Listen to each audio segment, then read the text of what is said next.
Guys, Moon Knight episode 5 took us on an emotional journey. Welcome back to the Jersey Comic Crew. Chris and Rob here as always. Hope you're having a great day. And today we're going to have to kind of ruin it and try to have fun with this extremely emotional, hard-hitting episode that, kind of like last episode, Rob, showed absolutely no Moon Knight, was all about Mark and Steven. I'm glad this story had no Moon Knight in it. It wasn't needed. As much as I love Moon Knight, I want to see that story progress. Seeing the ins and outs of Marc Spector's mind with Steven Grant and also this cosmic place that is the afterworld of Egyptian lore was just purely fantastic for me. I loved every second of it, and I loved how we thought one thing at the end of the last episode, and it gets revealed here that that's not the case. Yeah, we get all this Egyptian lore that is confirmed even further into the show, right? Taweret takes the hearts out of their chest, which is funny because she's like, oh, I didn't think that would work. I thought I was going to blow your chest open. She's such a sweet little like cinnamon roll. I love her. She's fantastic. It's great. It's kind of like it was like her first week on the job, even though she's like an undead forever deity. She's like looking through the notes and like, oh, I'm not used to this. I'm not, this is weird. We're in an asylum kind of thing. I loved all the info cards were like just pieces of like ancient parchment, and she was just throwing it.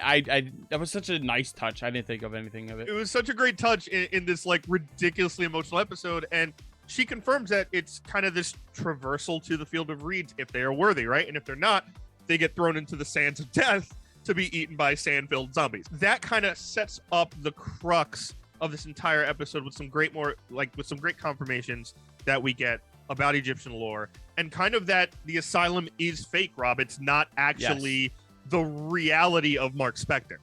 The main crux of this episode, guys, is the internal turmoil between Marc Spector, Steven Grant, and learning Mark's origin story. And thankfully, we have an actual little vehicle of a boat taking us to another destination in the story. And while we are on that ride, Mark has to go through the story. He has to go through all these different memories along with Steven to kind of show Steven the things that he hid from him and vice versa. So that way their scales could balance and they could get passage to the field of reeds to possibly get back through the gates of Osiris, to get back on Earth to save the day. I know that there was trauma here, right? Reading Moon Knight in the comics, full of trauma. But just kind of seeing this whole thing with Steven Grant's eyes, right?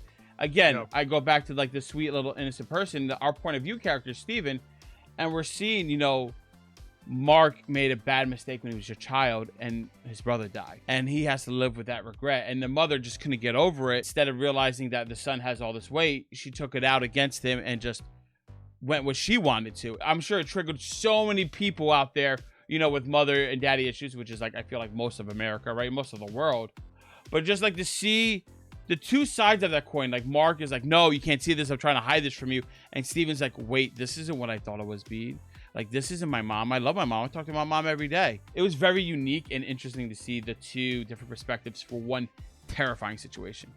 It was, and I also love that it was Steven's kind of pushing force to find out stuff, right? Mark didn't want any of this found out, which immediately I was like, oh, wait, what's going on here? Like, none of these memories are really Steven's.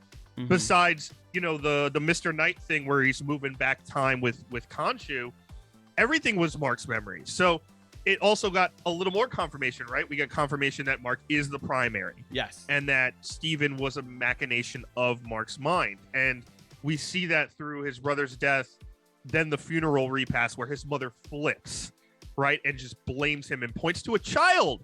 And is like, this is all your fault, blah, blah, blah. And then her mental breakdown. So another question I have, Rob, is Mark's mental state and the split with Steven, which we, of course, confirmed that is from Dr. Steven Grant in that movie, his favorite movie as a kid. Is it mostly to make that persona happy and make a happy persona for his life, or is there also some type of genetics involved with the deterioration of his mother as well? I don't think it's genetics because we haven't seen enough of the family's trauma to see that kind of thing. I could very easily see a mother lost with grief over a son turn to drink and try to numb the pain, and that over a period of time transformed her into the monster that she was towards the end of the show or the end of her life. Seeing Mark and seeing how he perceived this, and especially towards the end, Mark like yelled at Steven, like, I did this to protect you so you could have a life. You could think your mother loved you. You could do all this kind of stuff, even though it's him yelling at himself, right? Oftentimes with DID, you're here, or your at least common knowledge is like, all right, they created this personality to kind of deal with the trauma, right? To kind of like be the warrior that's out there to protect the little person. Mark kind of did it different. He always saw himself as this, but he felt like he needed somebody to like have fun and enjoy that. And I guess that comes with the big brother mentality, because he was the big brother, was a little brother. That little brother wasn't there anymore. He essentially created himself a new little brother within his mind that could have the fun and do all that kind of stuff that his brother no longer can do. So I think that's why we got that situation, not so much genetics. Yeah, I think so too. I think it could be a little bit of both. We would need a way more big explanation if it's genetics, but absolutely the point in time where his mind fractures, where he's hiding in the room, his mother is breaking in there to beat him because she's just angry and in pain, and she's deteriorating herself, which the dad was not much help, I might say. He didn't really do much to get her help. There's no way that we know that like the dad did nothing, but the full extent of it wasn't shown on screen. Absolutely fair. But his perspective as a young kid is my daddy didn't do anything. My dad just didn't do anything, and you know, all that trauma built up, eating and the blaming and all that stuff on him kind of causes him to, just go into the military, right? Almost like a death wish immediately in his life. Yeah. Where he's already has blame on himself. He doesn't need that extra push. Then we go to the mercenary side where we see the origin of Moon Knight himself. Yeah. And, you know, Steven again is like, what the hell is this? Like, is this what I think it is? Is this where Layla's dad dies? And it is. We also get confirmation, Rob, that Bushman was his partner, which we talked about last week. You were right. Make sure you guys check that out if you missed it. But yeah, Bushman was his partner. I'm glad we didn't see Bushman. I'm also glad the show didn't derail to now Bushman being the antagonist or anything. Hopefully that's like a season 2 thing and beyond. I thought that was a cool aspect where he goes in, he's dying, Khonshu saves him, but I thought Steven had an interesting take where he's like, oh, Khonshu manipulated you from the start. I understand Steven has a point, but the whole time that was happening, I was just so engrossed on the events that was happening. I turned back into my 12-year-old little self watching The Mummy for the first time, living and eating up the Egyptian lore and hearing a deity on my deathbed saying, I could give you power. And I'm like, yes, please. Right? Yep. Like, I didn't even have a chance to think of it. And I'm sure Mark, with all the adrenaline in him, was thinking the same thing. But when you take a step back, you realize, like, yeah, this larger-than-life deity was manipulating you to get what he wants. That's fantastic, but I'm on Mark's side where it's like, I was going to die if I didn't do this. And it's not like, I mean, yeah, all the souls weigh on Mark's life. You can see that he remembers everybody he's killed because of Khonshu, the worst of the worst. Yeah. But even then, I'm still like, all right, I'm killing the worst of the worst. I get to live. It's not a terrible deal, right? I'm going to take it. And of course, I want to be a super powered human. So I want to take the deal anytime. You give me a call, Khonshu. I got you. I'm out of shape. Give me the deal. I'm taking the deal. But I'll hit the gym for you, Khonshu. Don't worry about it. Right? But yeah, no, it's taking the Batman equation out of it, right? It's the argument that Peacemaker has with his old man neighbor about, like, you know, if Batman just killed all his villains, we wouldn't have to be talking about this at all. And that's kind of what Moon Knight is a take on, right? The I'm going over the line for the better good. But I love that aspect, and I also loved when we get to the crux of the issue, which is Mark doesn't want Steven to go into the bedroom and realize his mother was this situation that she was in, which in turn, he doesn't show up to her funeral. At the funeral, we get the confirmation that this is the point of time where Mark and Steven start to split into each other.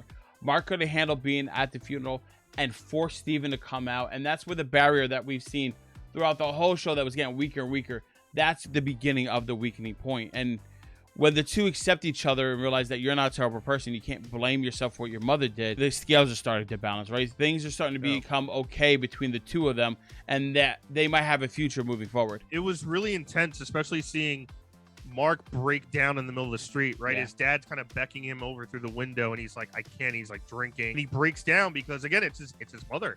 Like, he loves his mother, but she was an absolute monster. The transition, I could watch Oscar Isaac go from Steven to Mark and Mark to Steven all day. Yeah. And just watch that ridiculous, like, change. But then he kind of goes to Steven as his cry for help in a way, right? Like, to be protected and held back here, I need you to take over, which explained Steven calling his mother from episode 1, right? Yeah. Steven waking up and not knowing where he is throughout the whole series. This is that connection point, which I think is great too. After we've learned all of this juicy information about the history of Mark and Steven, and the two of them are starting to accept each other for who they really are, we notice that there's a lot of turbulence inside the asylum. The two of them walk out and get back onto the boat. You know, the boat that we talked about before. They're leading him in the Egyptian underworld on their way to the Field of Reeds, to the Gate of Osiris, for the potential hope of getting back to the surface to stop Howard from unrightfully judging souls and sending them to the underworld before it's their time. Seems like there's a possibility Amit's already freed. It's starting to look like that. Like Tower even says, she's like, I've never seen this before. These souls that shouldn't be here. Like she immediately knows there's something wrong. So Amit might be already freed in the real world, and Layla's like hiding somewhere, and we need Mark to get back and free Khonshu. But we get into this ending where they have to fight off these kind of like zombie versions of Mark's past kills of these horrible people. And Steven realizes, hey, like, okay, we are connected. We are one in a lot of ways, even though we're completely different people, but we're in the same space. So I can do these things too. So we started using bats against people and fighting them off. Unfortunately, Steven goes over the edge and gets stuck. But Rob, that also balances the scales in time for Mark to get into the field of reeds. Well, it balances the scales. I don't know if it was necessarily the fact that Steven fell overboard and became frozen into the sea of despair, if you will, or if it's Mark understanding Steven and calls out for Steven and wants it to be safe, screaming, hey, stop the boat, let's get him. I think it might be that. That'd be interesting, too. But we got to talk about Steven being frozen in the desert, right? Yeah. Because Steven is theoretically a figment of Mark's imagination, right? He made him this whole character. Is Steven actually there? Or is this something that Mark could just bring Steven back with thought, essentially? If he willed it with the power of imagination from South Park, can he come back? I think he could definitely come back. That's part of the kind of workaround of the situation, right? We know it's all in their heads. They're not technically there now. We have all those confirmations. I think Steven can't really be killed unless Mark is killed. I think so. Right? I think that's the it's way kind of to like go. the Night King in Game of Thrones. You got to kill him to kill everybody else. If you kill one of those, it doesn't matter. But if you kill the original one, that's how it dies. So I think if Mark is able to get back, I think Steven kind of in turn comes back with him because Mark gets safely to the destination, per se. Well, here's the other thing. Everybody on the boat, Mark, Steven, and even the Egyptian goddess Taweret, confirms that Mark is dead and that Moon Knight releasing Khonshu, working with Khonshu again in his healing suit, can bring him back. But he can't go back into the overworld because he's going to be in a body with a bullet and he's still going to be dead. There has to be a different way for them to, I guess, release Khonshu. Yeah. So the only thing I could think of is that she originally was going to take them to a place where he could connect with the other god. But seeing Mark in the Field of Reeds at the end leads me to believe he's going to be able to communicate with all the other Egyptian gods. The Field of Reeds is specifically the land where you get to rejoice in your afterlife with Osiris. So maybe he's going to like talk to Osiris. You can see Osiris's true form in Marvel, and he's going to strike a deal somehow to get Khonshu out, and he's going to go back into his body and save the day and somehow take down Amet. This also might be a scenario where this is a multiple season show, and then we're not going to see Amet being fought in this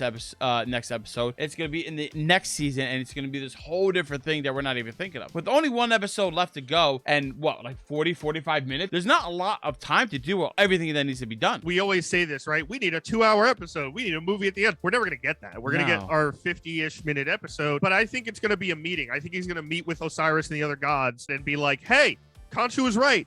Yeah. He's unleashing Ammit, or the power of Ammit, and sending these souls down when they shouldn't be. This is on you. Release him. Oh, but he did this, and then they'll argue, but they'll eventually release him. Khonshu will wrap Mark's quote-unquote dead body, healing him in the Moon Knight outfit and the ancient like wrap, bringing Mark back to life, and probably Steven in his head, which will have some final battle. I agree with you. I don't necessarily think we're going to see Ammit like as the god. I think she's going to, her power will be unleashed through Arthur Harrow. I think we're gonna say something we speculated before. They're gonna create a new character, and Harrow's gonna be this anti-Moon Knight. Yeah, anti-Moon Knight. This vessel for Ammit, right? Star Knight. I don't know if it's gonna be night theme or something. It has to be some kind of justice theme kind of deal. I think it's gonna be a black Moon Knight suit. It can't be a black Moon Knight suit. As much as I would love that, because in the comics there's Hunter's Moon, and he's the other fist of Khonshu. Yeah. Read the story. It's fantastic. We're not even there yet. You're not even ready for that. We're not even close to that. He's a doctor. He's really cool, right? No, so like this, it can't be like Hunter's Moon or this black thing. So that's why the color scheme is going to be purple, right? He's using purple power before. Yeah. Purple is royalty. I met, this ultimate trickster god, and like you can see everything, like the souls being sent down to the underworld is purple. I don't know, but it's gonna be like a crocodile kind of suit thing. It's gonna be this new character. I'm really excited. I don't know if it's gonna be a new character. This is all of us talking our wild theories. It could just be him, and he's all purple and he just zaps you, and that's it. I don't know, but it'd be a waste to not take that character, develop it, and create a new cool suit for him to fight in. Yeah, we'll see. The one thing is though, Rob, like we gotta see Moon Knight. Yeah, right? Like it's It's been 2 episodes and there's no Moon Knight. Been all Mark, all Steven, which I'm not complaining about because we've gotten some fantastic character development, some very unique Marvel character development, especially in this latest episode. But I think we have to see a lot of Moon Knight, and it has a lot to wrap up with Layla and Mark and Steven. And I still wonder if they're going to hint at Jake Lockley or not. Can you imagine Marvel tried to do this in a 2.5-hour movie? And I think they're going to do this from now on. No more solo movies for the first movie for people. They're going to do a limited series for 6 episodes, 6-hour movie. You're going to be like, oh, I want a movie for them. And they're like, do you want to see Moon Knight fight Ahmet? Tune in 2 years for the movie. And we're going to be like, yes, please, I'm watching and give us more money. And more money. I think that's a smart business model. Marvel, I'm on board. But guys, it is safe to say we love this episode. It's wild, it's crazy. We have 1 episode left before the grand finale. We want to hear your comments and theories down below. What do you think is going to happen in the next episode? And what did you think of the show? And guys, thank you so much for watching. Give us a thumbs up, really helps the channel out a lot. If you're new, subscribe and turn on those notifications. You don't want to miss any more of our coverage. You know there's more videos coming out. You just know it already. And if you missed anything, make sure to check it out right here on the channel. And as always, I'm Chris Heller. That's Rob Moran. We're the Jersey Comic Crew, and we'll see you next time. Late Escapes.